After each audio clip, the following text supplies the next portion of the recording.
Okay. All right. So, welcome. Glad you guys could be here. Um, as I mentioned earlier, my name is Taylor Goodwin. I'm a naturopathic doctor. So I went through med school. I specialized in alternative medicine and in herbs in particular. And now I'm just in from Arizona, moved in here around March, and gonna go ahead and just talk about some of the herbs that I've been finding in the area that I learned about in school, and now they're just out on my doorstep. So it's fantastic. So we're going to divide today up into about three parts. Part one is going to be safety, because you have to be able to identify herbs. There are some things you need to know to make sure that it doesn't go the wrong way. Differentiate. Yeah, differentiate, a couple other topics. Like other stuff that are like medicinal that look like something that are toxic. Exactly. And yeah, there have been stories of park rangers getting them mixed up and then they're gone and things like that. So we're just going to go over a few good tips to keep yourself safe. Number two, we're going to go over three different plants and then one look-alike in depth. And then at the end, I've brought a selection of some other plants as well as some herbal salves and a couple other interesting things. Just go ahead and take a look, ask any questions you have, and we'll go over. Usually I also have a bit of a see if you can identify it kind of quiz, but you quiz yourself. So, and with that, yeah, so those are the three parts. We'll go ahead and start with the safety. So, when I was in medical school, me and a bunch of my friends paid a bunch of money to go on a really fun trip to the foothills of the Rocky Mountains in Colorado. So Vail area, if you're familiar, and beautiful place, especially after Arizona, which has its own kind of beauty, but it's dry. And we spent a lot of time there. We spent a week with this herbalist, and we were gathering things and really enjoying it.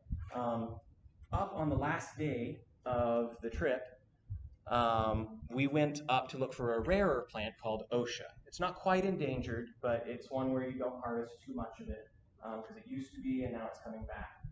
But we were going to go up and identify it, and it was up higher in the mountains, so it was deeper in than we'd gone.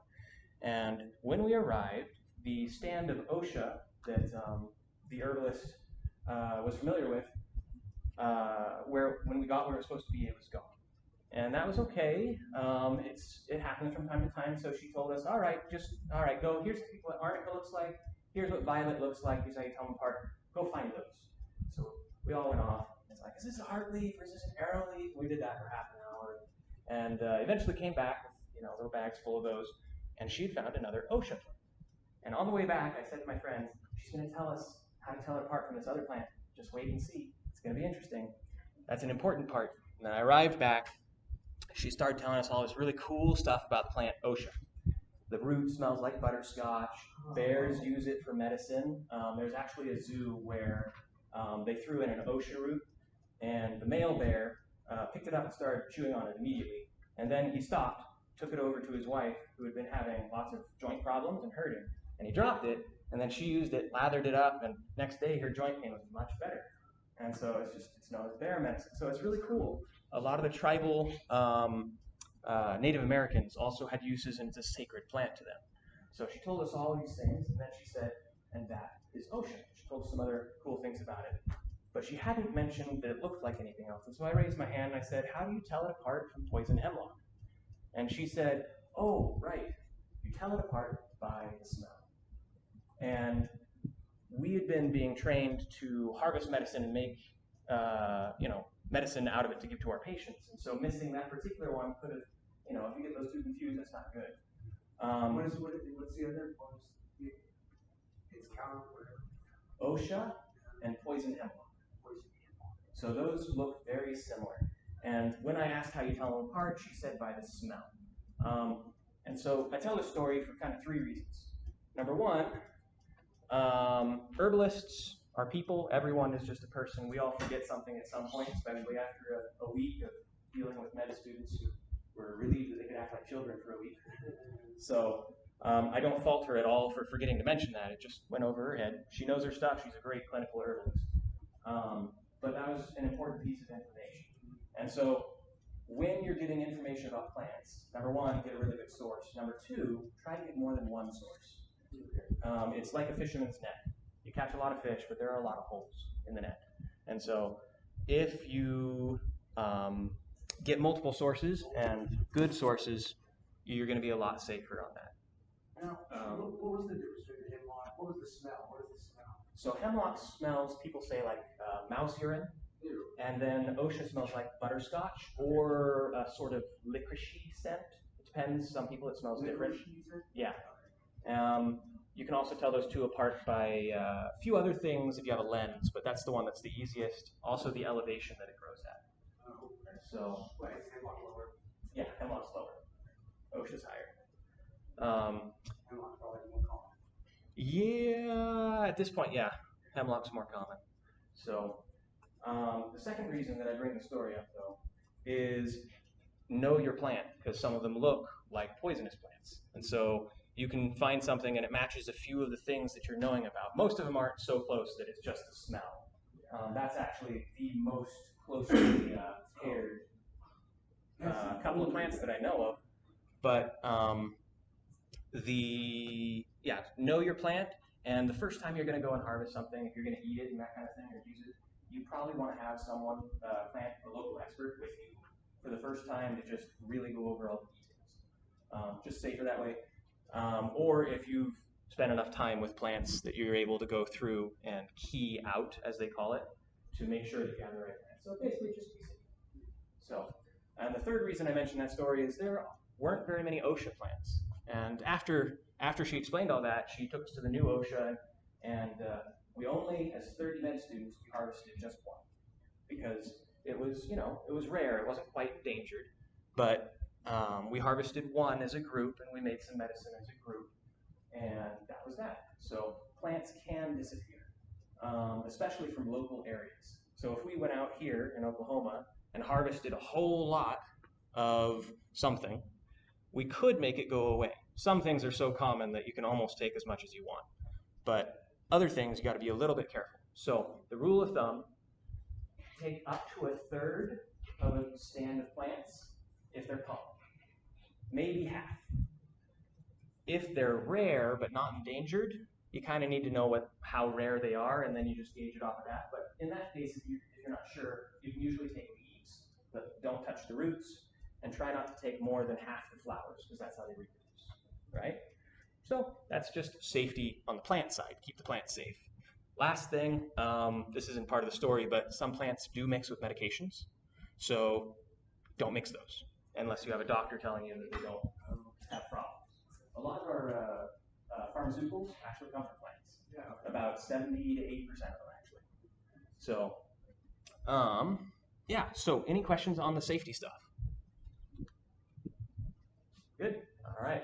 Kosher. Okay, we'll go ahead and shift gears and go into number 2. So, scooch that guy over here. We have our first plant for today.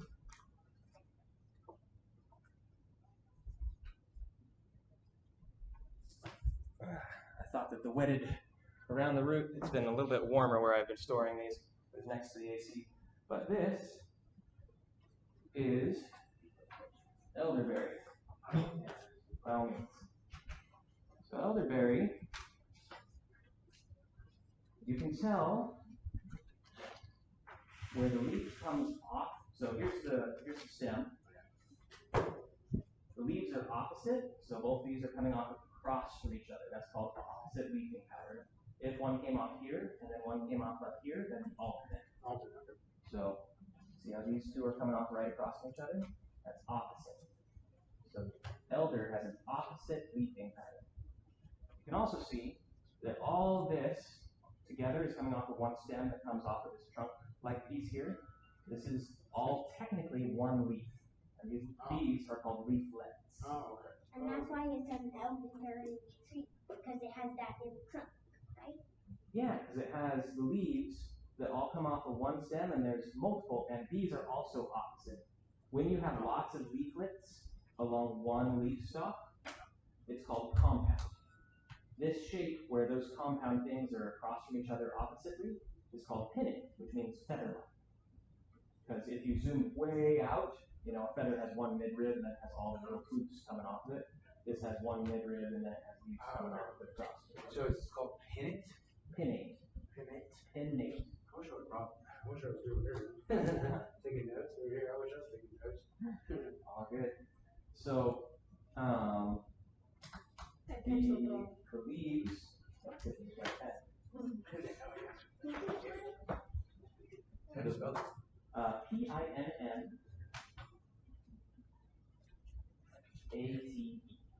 How do you spell opposite? Opposite is OPP. And then an I right there, and an E right there. You got it.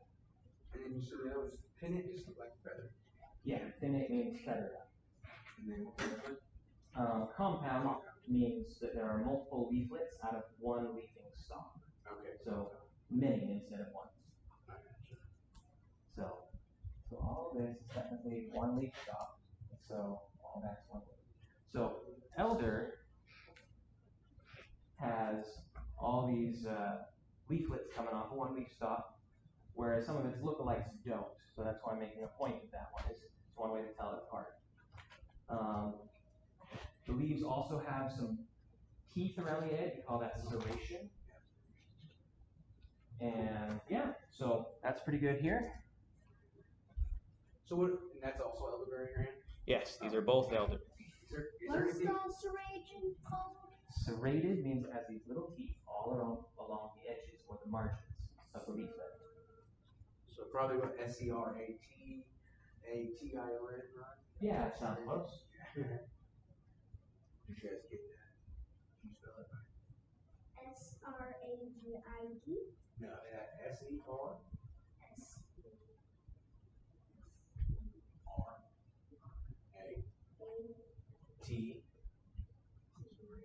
There you go. Yeah. Your ION at the end there is correct. Nice. All right. So one other thing about elder that can help with its identification quite a bit is the fruiting pattern, the fruiting steps. So if you look, they're very lacy. They kind of double and double and double. Right here, there's several, so you have like lots of berries at the end of that. And they tend to end sort of in a roughly same plane or flat on top. And so that's something that you'll see with elder.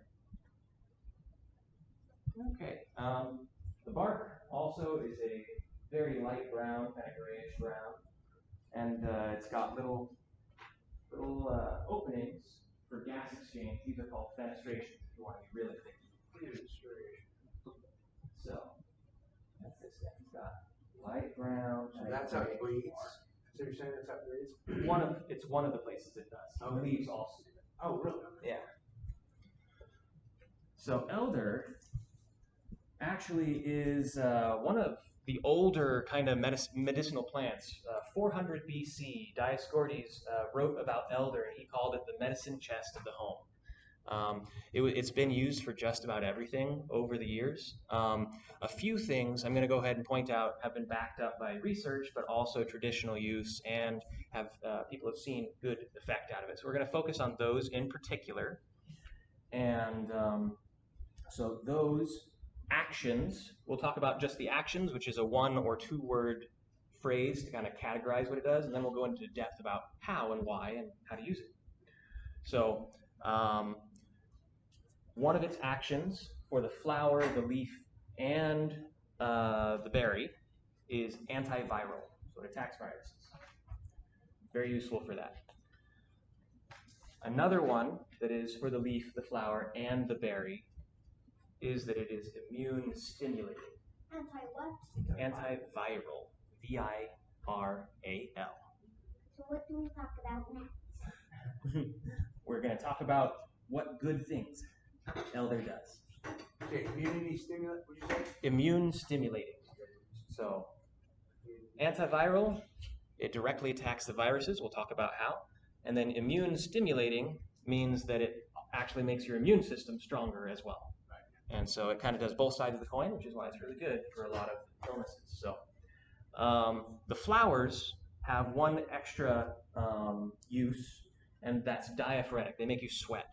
And so if you have a fever, they're going to go ahead and push that fever up just a little bit, and then the fever will break, and then you're going to sweat a lot. So it really helps if you have a mid-grade fever that you just need to pump up just a bit more to get the medicinal benefit out of it.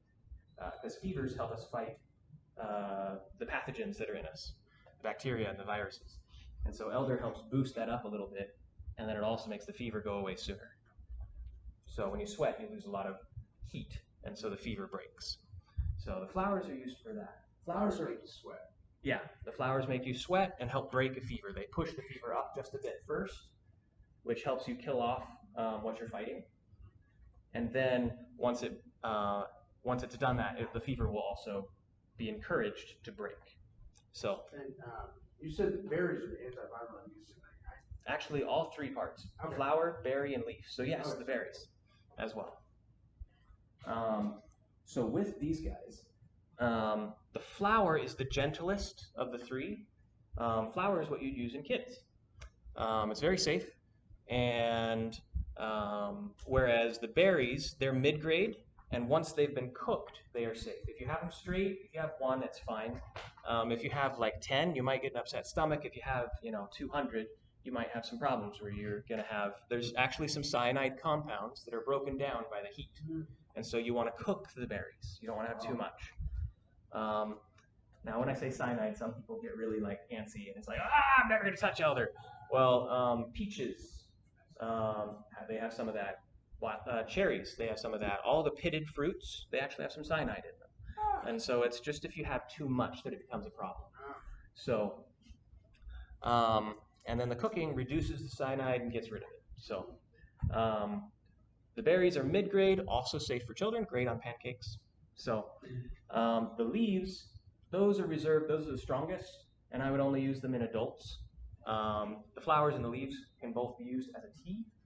The berries, usually you make them into something tasty, so syrup or what have you.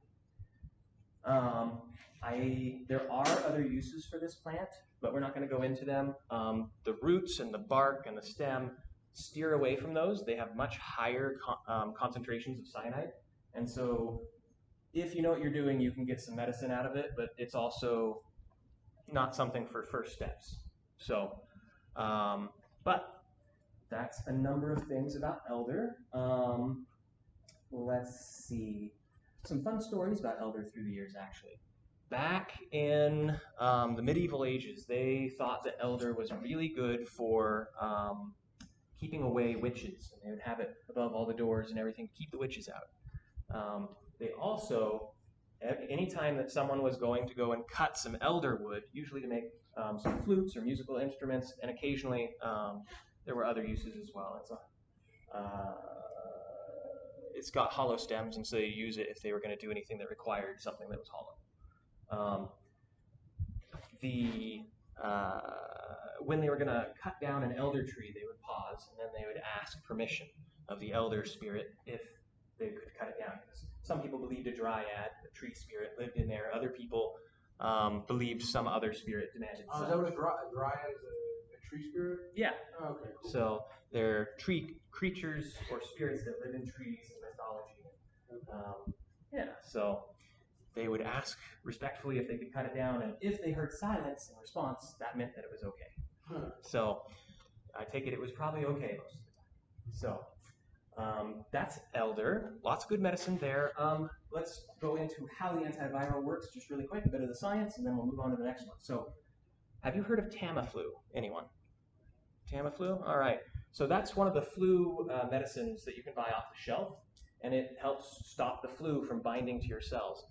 Elderberry has been doing that for all of its years. It's actually, that's how the antiviral activity works. Is Tamiflu is the product in stores, yeah, and this works the same way. So viruses on their capsule, they have little spikes, some of them, not all of them, but a lot of the viruses like flu virus or COVID or several others, that spike protein can bind to the outside of a cell using that spike, and that lets them get inside the cell. So elder puts a cap over that spike, and so then it's just floating in your bloodstream and it can't get inside anywhere. And so then your immune system can find it and just take it down. So it also helps once it's gotten inside the cell.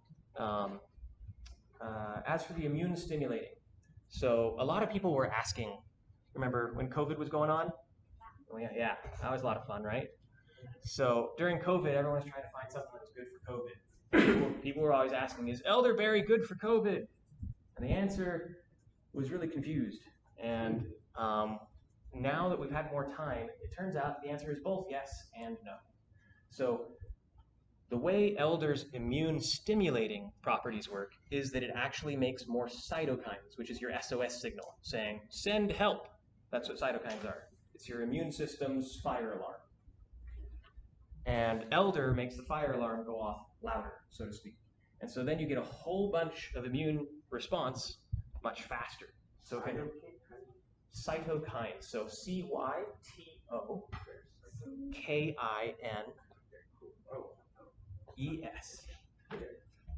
And CYO. Yeah, thank you. CYTO. KINES. And so that's your fire alarm. And you get a whole bunch of your immune system coming out to fight. And that's great. But some people with COVID, they're in the hospital and they have, lung problems and everything. When you get a whole lot of cytokines going, it's something that maybe you heard of over the news. It was mentioned a couple times. It wasn't the main focus, though, but cytokine storm. And that's bad. When you have too much of these things, water in your body likes to follow. Like if you had water in 2 jugs and they had something that water could go through in the middle, and you put salt in one side, the water's going to chase the salt. Oh, really? In your body, it chases cytokines because water just chases stuff. And if the cytokines are going everywhere, the water starts getting out of the blood vessels, and it can get in your lungs, and it can get in other places you don't want it. And so when you have too many cytokines, it's a problem. It's called a cytokine storm. So with a cytokine storm, does it only occur with COVID or occurs with consuming elderberry? Great question. So in severe COVID, you can sometimes get a cytokine storm. Elderberry on its own won't cause it, but if you're already sick with something that can cause it, then this will make it worse. That's why we're talking about it. Yeah, and so this will make it worse if you have, so this is why, so yes, if COVID is early when it's a mild disease, it's not really bad yet, elder really helps.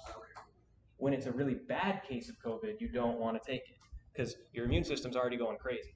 And this just stokes it up more. You'd want to use something else like grape leaf or something that puts cytokines back down. Grape leaf? Yeah, grape leaf. Like from grapes. Yeah, exactly. So that one's good for that. So yeah, elderberry is great for any moderate or mild illness. If it's severe, then you want to make sure that you don't stoke it up too much if your immune system's already going.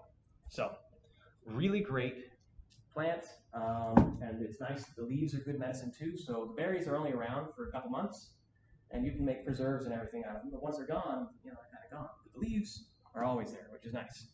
So that's elderberry. Any questions about this guy? Okay. Now we're going to talk about 2 lookalikes that elder has. One of them we're just going to mention. There's not really a firm consensus on the medicinal values of the plant Aurelia spinosa, or devil's walking stick. So we're just going to say devil's walking stick looks a lot like elder, except along its trunk, the main trunk, not the little off branches, but the main trunk, it has thorns. So when you find an elder tree, just check for thorns along the trunk. If it doesn't have them and the rest of it looks like this, then you have elder and not Aurelia spinosa. Devil's walking stick, you can remember devil's walking stick, of course it has thorns with a name like that, right? So that one, if you got them confused, it's not like one berry is going to kill you or anything, but it's how to tell them apart. So some people think that actually devil's walking stick berries are medicinal if you process them the same way and everything, but that's still a little bit out there in the question field, so we're just going to leave that for another time. So that's the little side note. Now, we have this guy, our next plant. Okay. Yeah, There's all over the yard. these guys are everywhere. So when they're young, their stems are still green, but their leaves. Too patient about that. Yeah, by all means. their leaves feel a little bit like plastic, especially when they're a little bit fresher, and their stalks quickly go and turn red or fuchsia once they reach middle age or teenage, whatever you call it, middle of the season. You can notice also their flowering and fruiting stalks. There's one central stalk, and all of the berries come off that in a spiral. Oh, okay. So there's one stalk that's in the middle. And that's how you tell them apart from the oak. Yeah, you got it. Because Elder did this ton of off of lots of stalks. This is all off one. Yeah. I don't. What do elderberries look like? They look like pokeberries.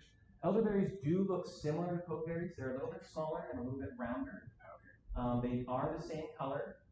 So elderberries should be black or deep purple. If you find an elder with red berries, that's further north. It's not in Oklahoma. Don't eat the red berries, which I believe I have on the sheet there. The red berries, the seeds of the red berries, kind of like the seeds of the pokeberry that we'll talk about in a second, have more cyanide, so you just want to not have them. Native Americans did eat the red berries, but they'd spit the seeds out. And if they accidentally swallowed a seed, they'd go drink a frick ton of water. Oh yeah. So does water kill cyanide? It dilutes it. Yeah. Exactly. So, yeah, so the berries do look similar, which is why they can kind of look alike, but the stems being this red color is very different than the stem of the elder over here. So, pokeberry, or Phytolacca americana, has some really powerful uses. So powerful that it can actually either be medicine or toxin if you use it the wrong way. So this is one that's kind of in the middle. I thought about whether or not I'd present on it, but it's so common that I feel like I kind of had to. So the leaves can be made into an edible salad if they are boiled twice. Don't have them unless you boil them. It used to be a poor person's kind of like, I don't want to starve, is starvation food is what they would call it. So there's actually even... Pokeberry salad. Yeah, pokeberry salad. There's even a song that was written by, I believe, someone with the last name White, and Elvis sang it. And he would sing about Poke Salad Annie. And, yeah. You have culture. So in the song, this not very well off young lady named Annie, she would go out and she'd find poke, and she would pick it, and that's what they had to eat. There are other parts of the story as well, but poke salad was more labor intensive than other foods because you have to pick it and you have to boil it and then you have to throw the water away and boil it again, and then it's edible. And would it even be ate like you would imagine a salad because it's cooked? Would the texture be like just boiled spinach? Yeah, exactly. Oh, that's what yeah. Once it's cooked spinach is a very good analogy of what it's like. And so some people just say it's amazing. And it was actually for sale on store shelves in, I think, Georgia until the 1990s was when the last plant stopped doing it because it was just too labor intensive. Oh, yeah. And so they couldn't get a profit. And so they stopped doing it. But you can definitely make the leaves safe if you do 2 boils and get rid of the water. So there's some food, which is good. Medicine. Now, we talked a little bit about the berries earlier. The berries can be good for joints. Don't break the seeds. So just hit them? Yeah, pit the berries. And this is one that's more of a traditional use. It's not one that we've done scientific studies on. And so I would usually look for other remedies before I use this one because the poke does have lectins and some other things in it that they're pretty powerful. So I probably wouldn't try to use this for joint health when I have other options available. Okay. It also is probably good not for rheumatoid arthritis, but other kinds of joint pain. So, but where the good medicine is that I actually would use is in the root. The root is powerful, so you don't want to take it internally. But if you make it an oil that you rub on top of your skin, it can be very helpful in 2 or 3 cases. So one of the cases is for females only. When they are nursing and they get an infection of the breast called mastitis, and so or a clog, really, not an infection, it's a clog. In order to open it back up again, Phytolacca oil opens it right back up. And so that's saved a lot of painful nursing sessions for a lot of women. And that's a use where you'd put it on and then you'd wipe it off before the child. What is that thing called? Blockage? Mastitis. Yeah. So blockage of the ducts. Yeah. So really good for that. You would leave it on for about 20 minutes, maybe 30, and then you'd wipe it off very clean. Same, you would also, if you have lymph nodes, those kind of bumps that you can get like underneath here when you're sick, or back of your knee, or in over here, they're all over. Those lymph nodes are the house of a lot of our white blood cells that are part of our immune system. So they're like toll gates. Bacteria that are in the fluid that's going through the lymph are being checked and caught in those lymph nodes. And so exactly, yes. It's a filtering system. Now, if you get a really nasty set of bugs going through there, or a lot of them all at once, you can have a big fight, and then your lymph node swells up.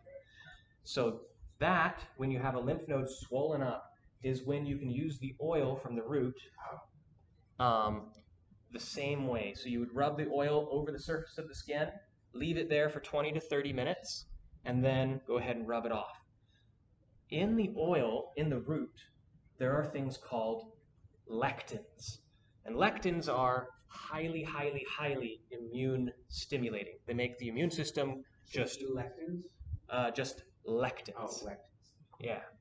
And those guys turn the immune system on in a special way. Often when we turn the immune system on, it's already got a target in mind. Like the cytokines say, come here and attack, this kind of area. This guy just turns them on and says, find something to do. Oh, no. So and that's the oil, or that's the whole plant? This is the root. And if you, oil? Yeah, if you take the root and then you make an oil with olive oil. So you take the root, you cut it up, and then you would powder it ideally, but you could just do cut up, soak it in oil for with a root it takes longer, so 6 weeks. And then that oil would be a Phytolacca root infused oil, and it would be medicinal. And that's what you'd go ahead and rub. So you'd probably use extra virgin olive oil or jojoba, which is ridiculously expensive. So if you're like the rest of America, you'd use extra virgin olive oil. And when you turn the immune system on like that, it helps remove the blockage, because all of a sudden everybody, even the ones that haven't been tagged to be turned on, they're now active without needing to have a signal. And so it can help really resolve that. It also moves lymph along. So the actions: immune stimulating, and then lymphagogue, which just means that it moves fluid of the lymph and the breasts. You could just say fluid moving if you wanted to be, unpretentious. So that one is really good. You wouldn't take it internally, and you wouldn't rub it anywhere where you have cuts or ulcers where it could get inside. A doctor could prescribe, and I could and have, using it internally, but that's when you start using certain numbers of drops and things like that. So that's not something to do on your own at home. That's kind of another level. But the oil, that one, just topically, good medicine. So, fun facts about pokeberry. The name poke came from pukan, which is what the Native Americans actually called this plant. And they would use it they would squish the berries to get dye, and make a nice red dye, if I recall the color correctly. They also would ferment the berries and use that, go figure, also for joint pain, which is what they also use the berries for. So, I get to a wine or something, or what? I don't think we have enough detail to know how far they fermented it. I just thought fermenting had something to do with alcohol, right? Right, so basically it means that there are some microbes in there that have eaten some of the sugars, and then they've put out some alcohol and other acidic things. But how much?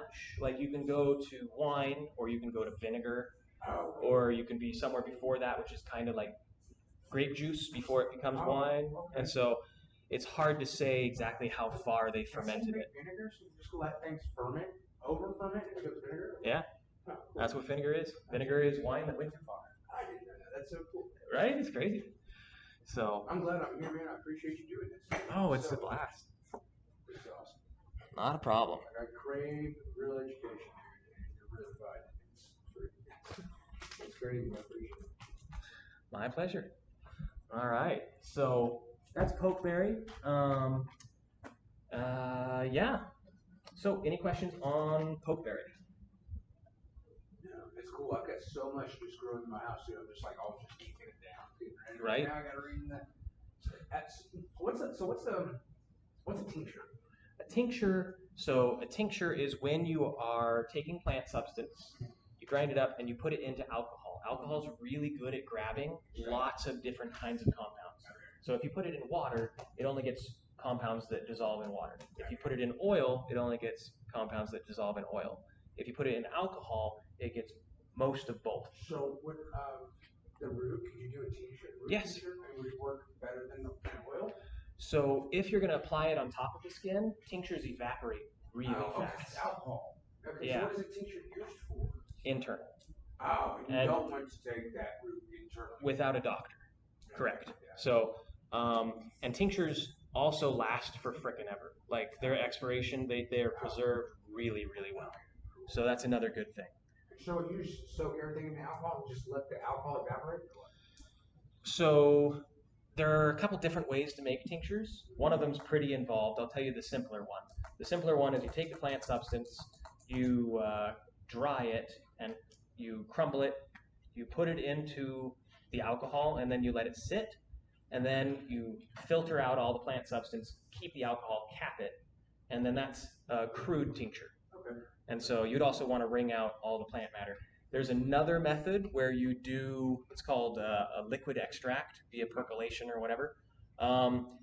That gets you another, a boost to the quality of the medicine because it actually gets everything out of the plant, whereas wringing it out is the best you can do when you do the plants in a jar method, which is a totally good way to get good medicine as well.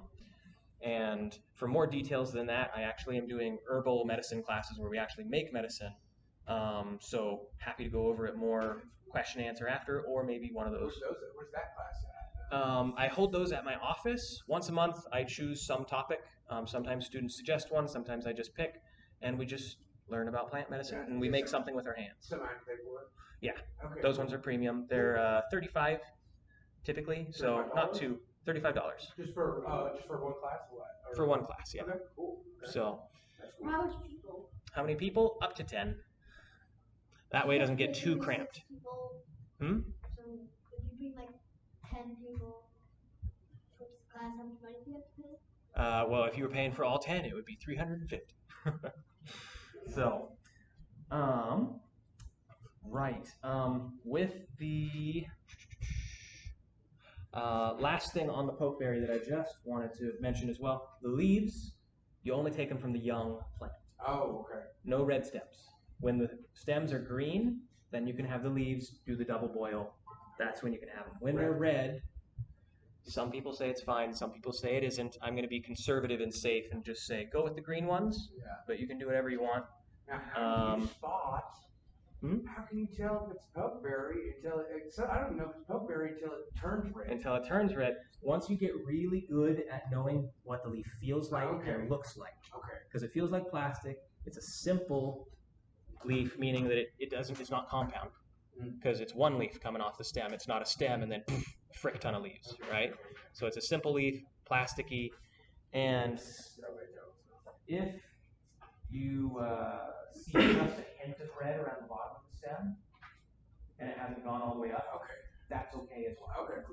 But if it's like red all the way up, don't do it. So, Yeah, the big ones though, you're good for the root. Right. Okay, yeah. and you usually want to get the root in fall, Okay. so late fall.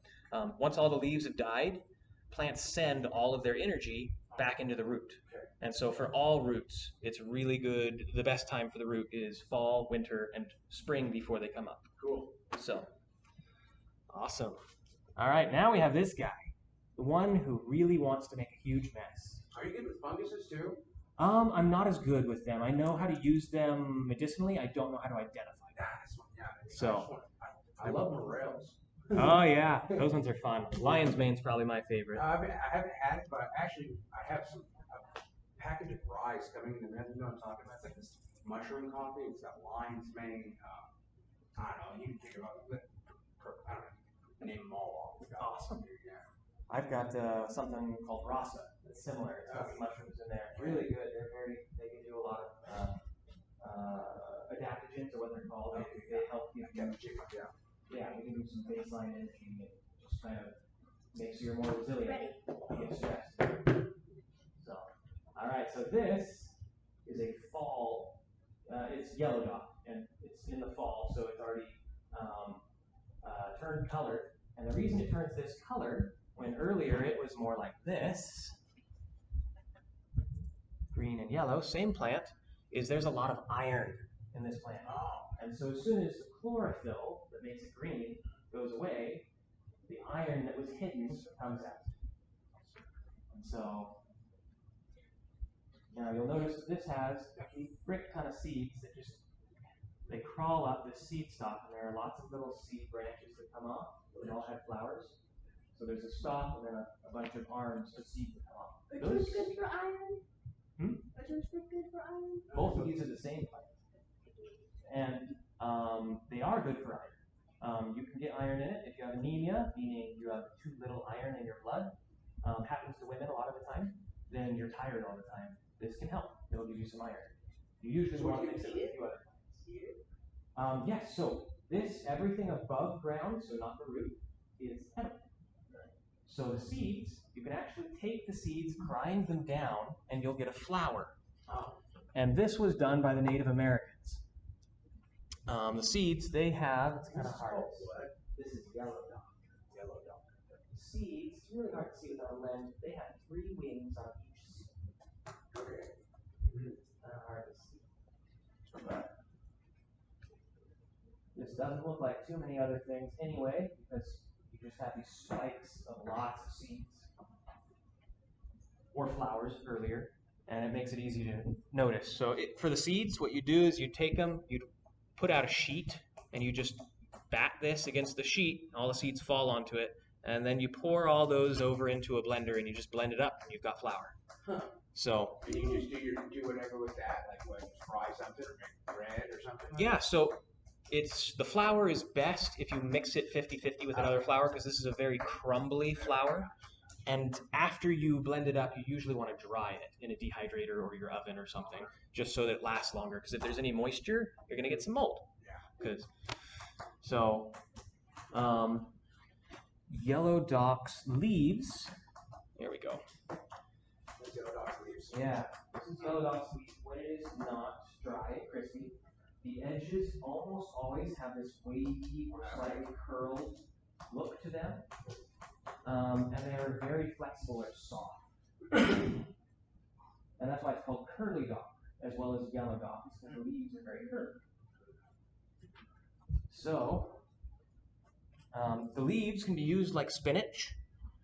And like spinach, they have oxalates in them. So maybe you've heard some people say don't eat spinach 3 times a day, every day. Maybe you haven't.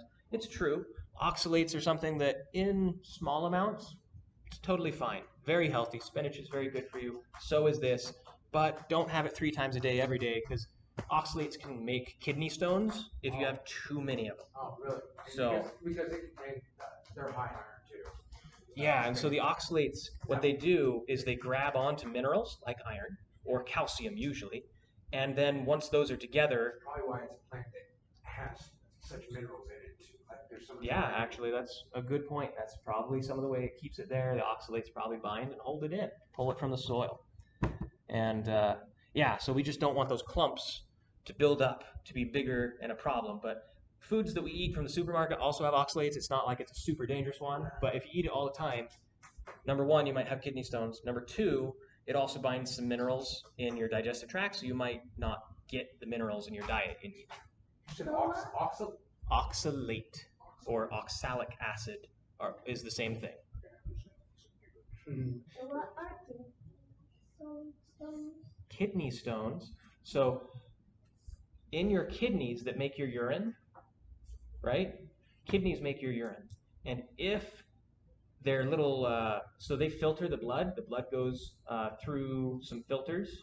And if those filters get a lot of garbage and they get really big into stones, then you try to pee out stones and it hurts because it's not big enough.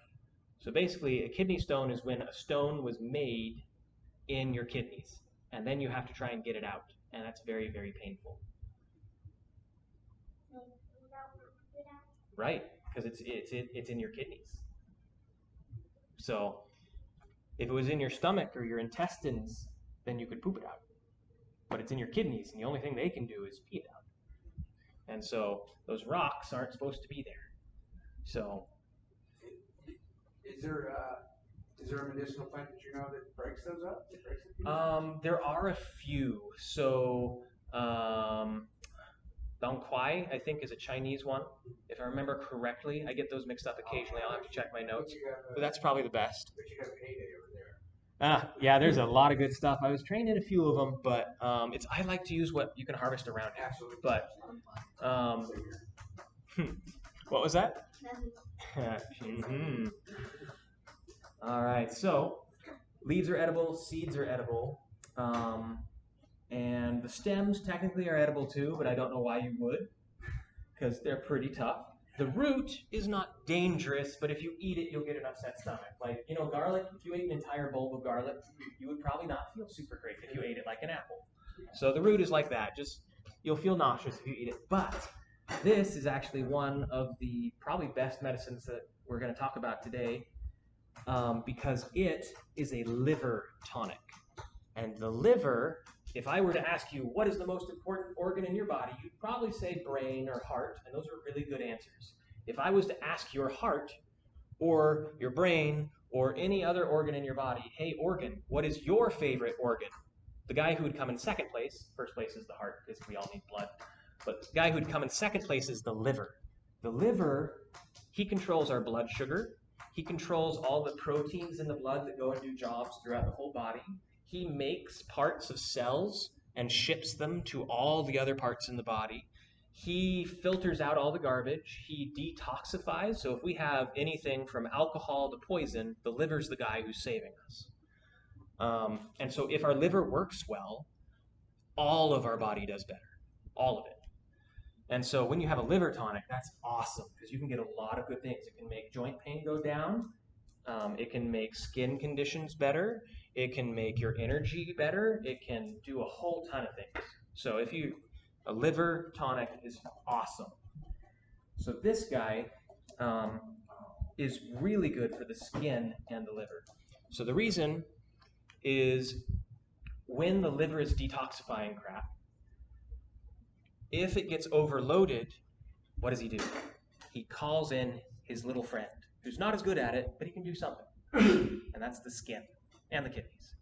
But the skin, we have it just come out in our skin. We actually have toxins come out of our skin as a secondary backup. Get rid of the garbage method. And most of America has some of that happening because, number one, our livers aren't happy because we don't eat fiber. And fiber really helps the liver because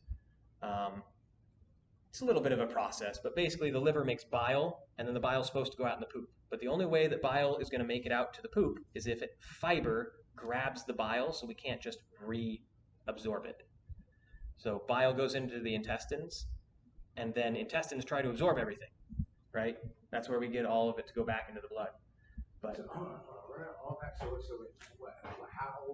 what about the bile, the intestines? What now? Yeah. So I don't have a thing to draw, but you have your liver that puts garbage into bile. Okay. The bile goes down through a couple tubes, and then it goes out in the intestines. The intestines are where all your food ends up to, and that's where you digest stuff. But all this garbage, it does two things. The garbage actually helps you digest some of the stuff because the liver sends good things in the garbage too to help digest food, but it's not supposed to come back. Yeah. So if you have fiber, all of that garbage sticks to the fiber. Okay. And then it goes out in the poop. Cool. Gotcha. But if you don't have fiber, lots of it just gets reabsorbed. And then your liver's like, the garbage man didn't come, it just came back again. And it just does that loop. and then your liver gets a bunch of crap in it. So that's America, because we don't like fiber here in America. It's really good for you, but no one eats it. Nobody like gluten free. Is that fiber? Gluten-free is not quite related to fiber. Fiber is another nutrient, but you know, the stuff that makes this hard right here, Yeah. that's fiber. And that's more fiber than even I'll eat. But seeds and stuff, they have fiber. All of our vegetables, they have fiber. Fruits have a little bit of fiber. Bread, well, if you made bread from scratch and it was not, you know, it was using, you made your own flour, that's got fiber. White bread and white flour, that doesn't have any fiber anymore. They've processed the heck out of it and it's gone. It's okay to have some of it, but if that's the only thing you're eating, then no fiber. So fruits and veggies, especially the veggies, that's where fiber is. So fiber is the tough stuff that helps hold everything together. Celery is frick ton of fiber. Yeah. So, and that's what will grab that bile and make it and all the garbage leave. Cool. That's how we're supposed to get rid of cholesterol. And why do people have high cholesterol? There's a lot of reasons. One of them is because we don't eat enough fiber. So the garbage man never comes, because fiber is the garbage man. So the liver just has a house full of garbage, and he calls in his friend skin to go ahead and help get rid of some of the types of toxins. Skin can't do everything, but it can get rid of a few of them. And then you're going to have acne, and you're going to have other problems. And so if you help the liver, you can bring down acne. And so that's one thing that this is really good at. Consuming fiber can help combat acne, is what you're saying? Over time, yeah. Okay, cool. Yep. So there are lots of different causes of acne.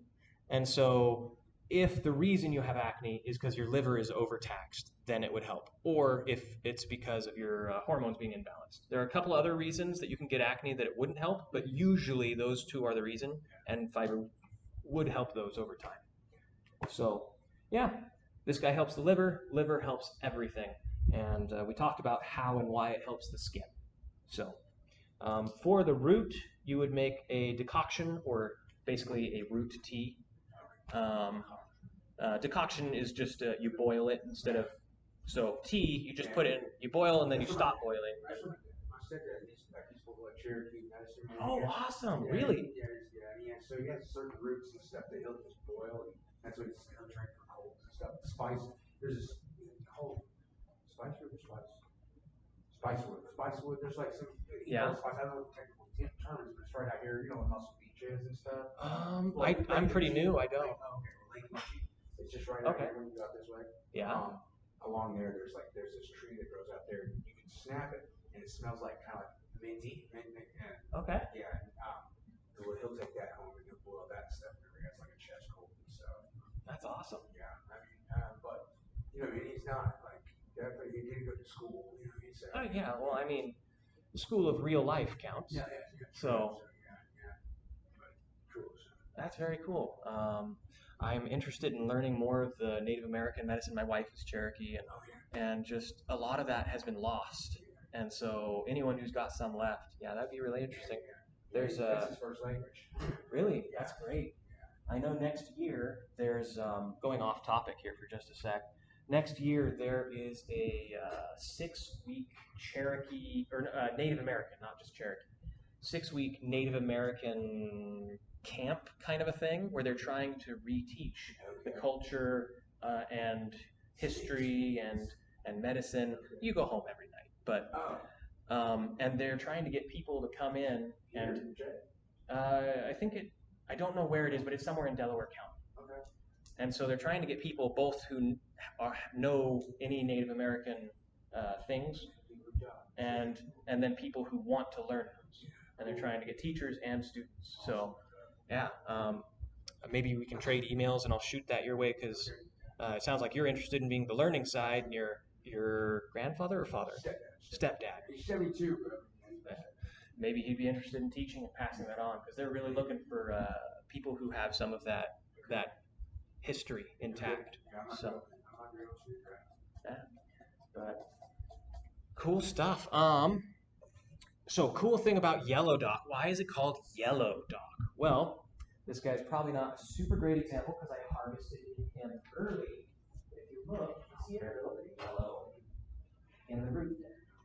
If I harvested it in October rather than in like August, it would be much more yellow. Oh, right, okay. the strength of the yellow color in this case is the potency of the medicine. That's right. Cool. And so the yellower the root, the better the medicine. So, yeah, so that is yellow dock. Doesn't really have any lookalikes that are really strongly alike to it. All of its cousins are also safe. His name in Latin is Rumex crispus. I don't think I said that. But yeah, safe, friendly, really good thing. So one other thing about the root is it is a mild laxative, so it makes you need to go. Cool. So it's not one that you would use every day. You would use it for a couple weeks to help. Avoid with blocked bowels. Yes. So if your bowels are blocked, like completely blocked with like poop that's basically a rock, if it's locked up that much, some people are like, oh, I'll just take this thing that makes me poop. Well, if it can't move at all and you tell it to push, that can tear things. Oh, yeah. And so you're not supposed to have any kind of laxative, Yellow Dock, Miralax, anything when that happens. Where's this common at? Like, This? Yeah, is there? It's all around. When you find it, you'll tend to find a lot of it. Okay. So it's a weed. It's really hard to get rid of. I happen to know that these two pulled up a frick ton of it last year because sheep can't eat it because it's so high in iron. Oh, yeah. And so...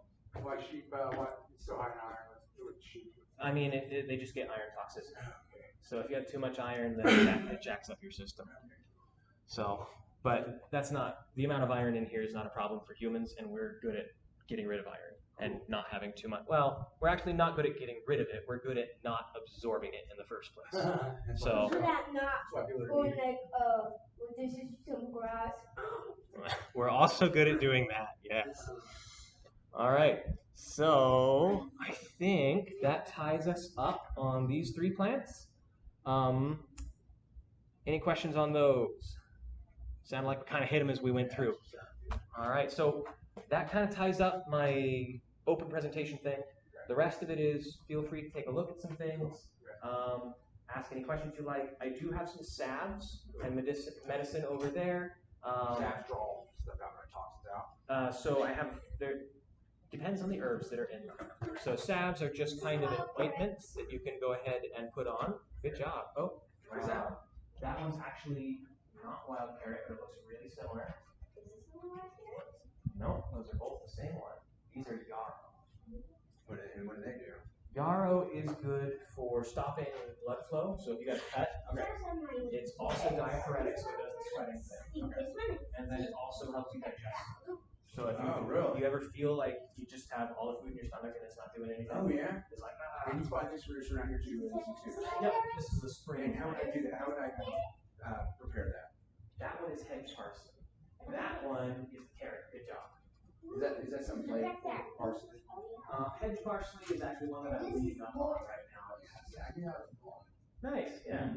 It's good for your lungs. This is wing sumac. This is actually what we'll be using besides this that came off of milk. This is actually what we'll be making in the medicine making class this month.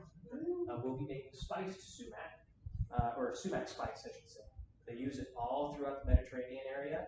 If you've ever had shawarma or Mediterranean food or anything like that, they rub all of their za'atar spice that they put on to lots of their meats and their breads and their salads and just about everything.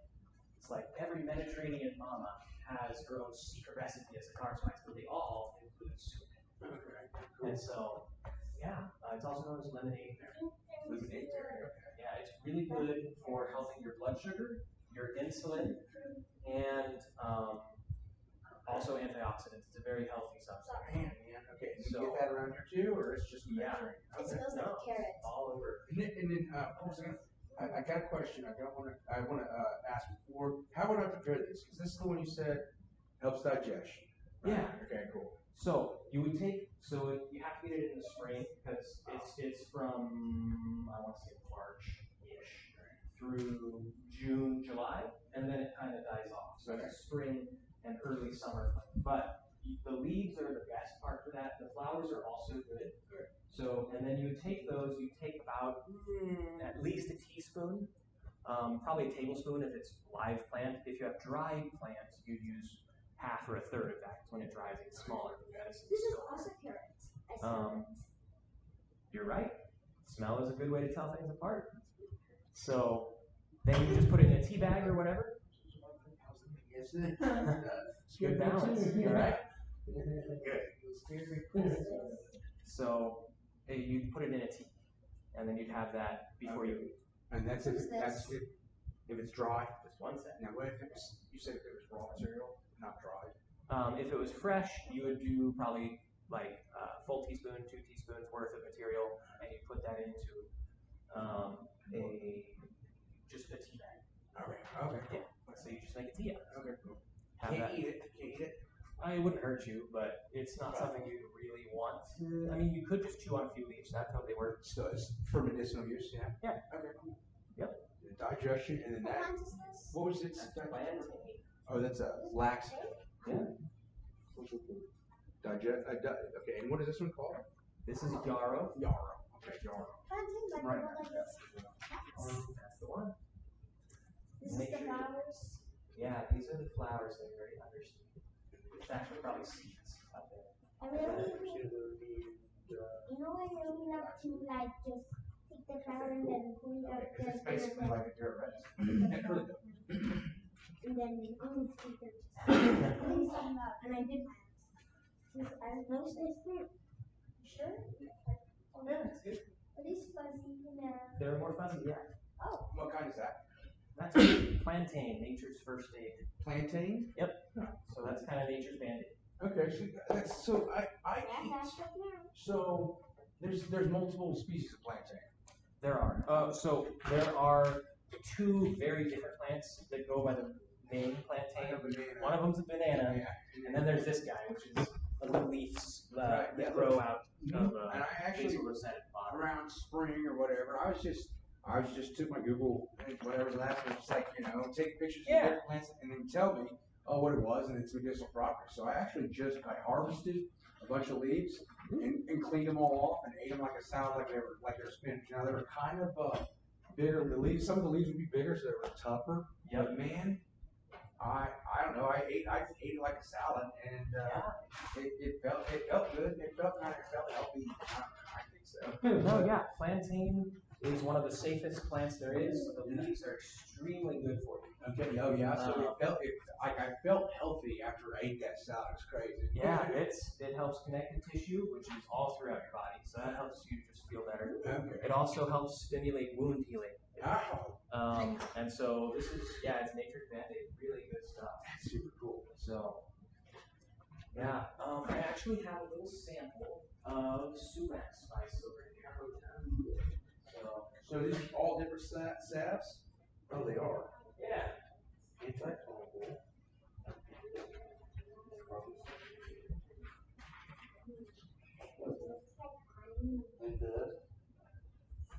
Oh wow. I have. So these ones, they're available for sale, $20 each. But yeah, they're made with plants. They do lots of good stuff. The skin salve is one that's particularly good. So this is medicine that you rub on top. Nope, that's an acne treatment. Calendula salve is also for skin healing, but it doesn't have the comfrey in it that this one does. So sometimes, if you have a deep wound, you don't want comfrey because comfrey works so well that it heals the top of the wound, and the bottom of the wound isn't healed yet, and so you can trap bacteria or dead tissue. So calendula salve, you use it for cosmetic use, or if you had a deep wound and you didn't want it to heal over. This one, if it's not a deep wound, skin salve, that has comfrey in it, which is really good. It also has plantain, which we just talked about, and that has some enzymes that turn off some of the toxins in spider bites, even snake bites. That doesn't mean you don't go to the hospital if you get bit by a poison snake, but it actually turns off some of the toxins chewing your skin up ability. So yeah, this is just general use. So Bruce, that would take Bruce away? Yeah, it would speed up how fast all of the blood under the surface gets chewed up by the macrophages. America's vein.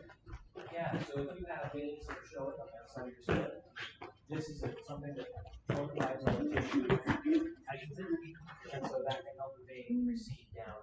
Oh, okay. So these are the ones. This one's one. These two are the ones that I ended up using. What's that? Anti-itch. Oh, anti-itch that. Yeah. I need that. Yeah, I want this one. Yeah, for sure. This one.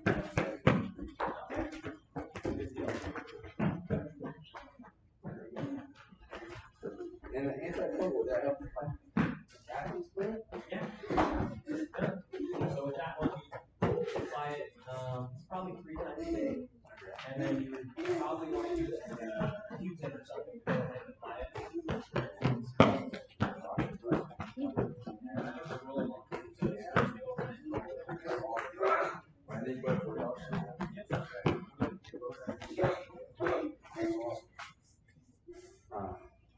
Yeah, you want to take my email? Yeah, I'd love to. Thank you. You got another, one of your other business cards over there? I actually got my computer. Okay, well, yeah. Mm. All right. Delicious to eat.